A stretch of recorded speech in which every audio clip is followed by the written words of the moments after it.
All right, today's French cleat project. A little more advanced on this one. It is an angle grinder holder. Okay, so you got your angle grinder, which sits into this guy here, and then I have a number of angled construction screws that are sunk into the plywood for hanging things like your wrench, your cutoff wheels, your flap wheels, whatever. So it's all right there. You can find it when you need it. You don't got to go someplace else. You know, if you're like me, before I started doing all this organization stuff, I spent as much time looking for tools and the right wrench to them and everything as I did using them. So this one has a little more pieces to it, a little more moving parts to it, but again, pretty easy, 1/2-inch plywood, so it's very sturdy. Useful function, I use mine. I don't use my angle grinder every day, but I use it 3 times a week. Let's get to it. Hey, if you find yourself enjoying this kind of content and want to see more, why don't you mash down on that subscribe button? That helps us immeasurably. And then maybe punch the like button and give us a thumbs up and maybe comment and stuff. That helps us bring you more content like this. So please do that, it helps a lot. And now, due in part to the overly litigious society in which we reside, listen to my robot. Danger, Will Robinson! Danger! No, Will Robinson! Danger!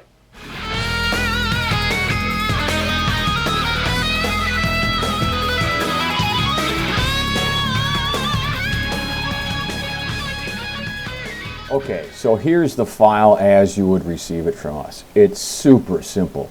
This is all just 1/2-inch plywood, okay? Could you make it out of the hardwood? Yes. Could you make it out of something else? Sure you could. Could you make it out of 3/4 with a couple of very simple modifications? Yes, you could. So let's go and make sure that we call it 1/2-inch plywood, okay? So there we go. Now, you know, basically you just cut this out. This is the only weird one right here. So maybe that's the only one you want to CNC, and you just want to cut this on a table saw or a radial arm or whatever. That's all fine too, but you know, I'm giving you all the sizes and all of the shapes and stuff, so it's, you know, fairly generic, but here we go. Okay, what we can do, and you can move these around that fits your size of the piece of wood that you have. You can move these around, that's fine. So what I'm going to do is just select all of these, and we'll cut all these shapes at one time, right? And they're going to be profile cuts here. All right, cut depth is a 1/2-inch, goes right through the plywood. You might want to make that a little bit more if you have a sacrificial board. We are going to use my standard 6mm rougher for ash. You can use whatever you want. Outside, because we want these to be the shapes, and I'm not going to put any tabs on these. You may or may not want to, depending on your setup. I am going to put some ramps on them, real short ones, okay? So we'll just put down, you know, outer profiles. So we'll just call this outer profiles with an S. Okay, calculate that. And that's what she looks like. And I mean, there's not going to be much in the way of preview, but let's preview everything anyhow. And I'll get rid of this stuff. And there you go. That's what it looks like. They're just 1/2-inch pieces. Now, this piece here on my sample was right over here. And then this piece was right on top of it, right over here. So it kind of covers it. I also, you know, had some screws that stuck out, you know, here, here, here, here, here, and here for the various wheels and cutoff wheels and wrenches and all that kind of stuff on here. Your setup's probably different than mine, so, you know, do it the way you want to do it. Additionally, you have to remember that I batch the cleat itself that gets connected right up on top here. You know, I cut an 8-foot length of of plywood with that 45-degree angle, and then just cut that to length on my radial arm. So I'm not going to put that in this file just because I batched those out. But you know, this could not be easier. You put it down, you cut it out, or you know, you just use the measurements. I'll show you that real quick. Well, how big is this piece? This is the back piece, the main piece, and you go over here and you say, well, that piece is 10 by 16. Well, it's 10 by 16, and you can get all the dimensions for this project from the CAD file that I give you. Even if you're not using a CNC, or even if you're not using the file itself, you can get all of those dimensions. So this is as easy as it comes, so let's go make it. Okay, so I have my program all loaded up in the computer, and I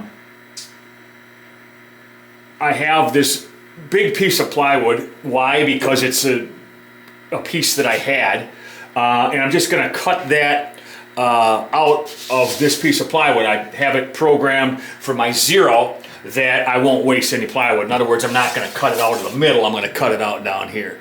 So we'll start the power, we'll start the dust collection, and we'll knock this guy out, and I'll see you when it's done. Okay guys, we've reached the point in the video where I give you the free coupon code. If I have done my job correctly, it should be appearing right about here. What you do is you go to the link in the description. That'll take you to the file page on the website, and it will try to charge you for those files. What you do is when you check out, you put in that coupon code, and it will give those files to you for free. They're both in SVG and PDF versions. All I ask in return is that you mash down on the subscribe button, maybe hit the like button, share it with your friends, that kind of stuff. That's it. It's free to do that. What a deal. All right, now back to the video. Right, so this one's just one that I'm going to do. Here's the cleat that I'm showing you. It's got that 45 on the end, as you can see there, and it's cut, you know, to the proper length. But I got to show you the proper length of this thing that it's cut to. Okay, so when I put these together, I put that on the back, and you know, I cut it to length. But the length I cut it is actually an inch longer than the back. So you can see I got a 1/2 inch hanging out on either side here, and that gives me a nice corner that I can screw it to. It makes it very strong, in addition to the bottom being construction lumber. See, you can see here, see how that goes together there? It just gives me another point that I can sink a screw or a brad or glue or whatever. Not like this. I don't design them like this. I design them like this. So I have this whole area here that I can screw or glue. And then I have both up here at the top. So it makes for a very strong connection on all of my French cleats, and all it costs me is an inch of that stuff of the French cleat that I batch out. All right, angle grinder holder after action report. Turned out pretty good. What would I change? One thing I would change is I'd make this quite a bit bigger. I want to be able to hang some more adapters. Some of, depending on what you're using, they have a different nut that screws it in there. I have some other things that don't fit on here, like this big cup brush and some other things. So this guy would actually become maybe twice as big. And the extra spaces on here would literally mostly be taken up just by these screws that I can hang stuff off of, right? So just so it's all in one space and I don't gotta go looking around for it. Secondly, this requires a certain type of blade on there in order for it to fit on there. Now, quite frankly, 80% of the time I'm using a cutoff wheel and I'm not using a cut brush, but if the cut brush was on there, right, it wouldn't stay on there. So I'd want to be able to hang this no matter what kind of blade I had on it. If you have any ideas for that, why don't you leave them in the comments right after you subscribe and like and tell your friends and that kind of stuff, because that helps the channel. But I'd like to figure out how to do that that's more universal than this one. But otherwise, very satisfied with it. Like I said, I normally just leave this cutoff wheel on there, but upon occasion I'm using something else. So I'd like to be able just to hang it up there and forget it. Anyhow, thanks again. Let's move on to the next project.